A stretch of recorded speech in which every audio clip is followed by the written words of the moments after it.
Dar toks trumpas pasidalinimas apie mūsų talentus. Labai dažnai atrodo, kad nežinome, kur ir koks yra mūsų tas talentas.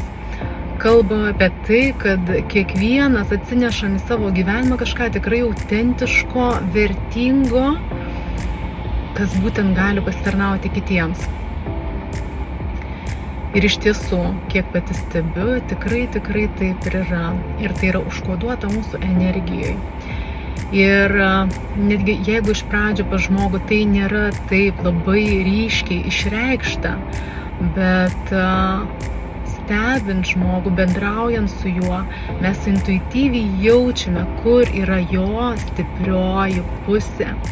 Ir tarkime, tikrai ne vienas esame per savo gyvenime girdėję tam tikras užuominas apie tai, kur tai yra mūsų. Galbūt esate girdėję kažko tokio, kad tau reiktų rašyti, galbūt esate girdėję, tau reiktų puošti moteris, galbūt esate girdėję, kad tau labai sekasi parinkti spalvas, galbūt sekasi sukurti jaukią erdvę. Ir vienokiais ar kitokiais žodžiais žmonės tai matydami, jie tą ištransliuoja. Kitas dalykas, tikrai netgi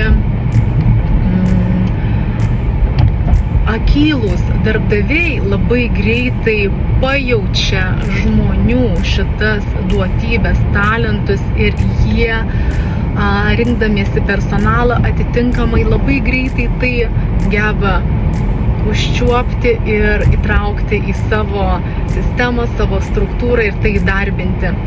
Tai jeigu jūs apie save dar nesusirinkot šitos informacijos, tai peržvelkit per savo gyvenimą, kur, kokiose pozicijose būdami, už ką buvote vertinami arba galbūt netgi viliojami nuo vieno darbdavio prie kito darbdavio. Tai tada, tai ir yra jūsų talentas.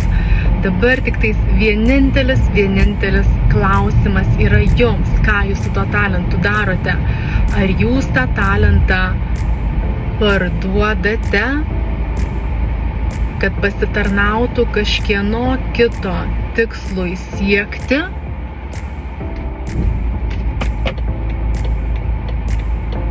Ar jūs šitą talentą įdarbinate savo asmeninių, autentiškų tikslų siekimui? Jeigu jūs tenkina pirmasis variantas, viskas yra su tuo gerai.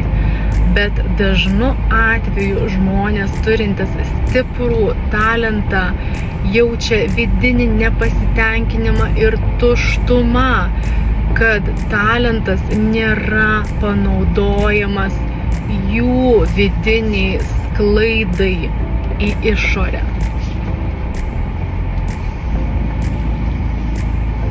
Pagalvokite.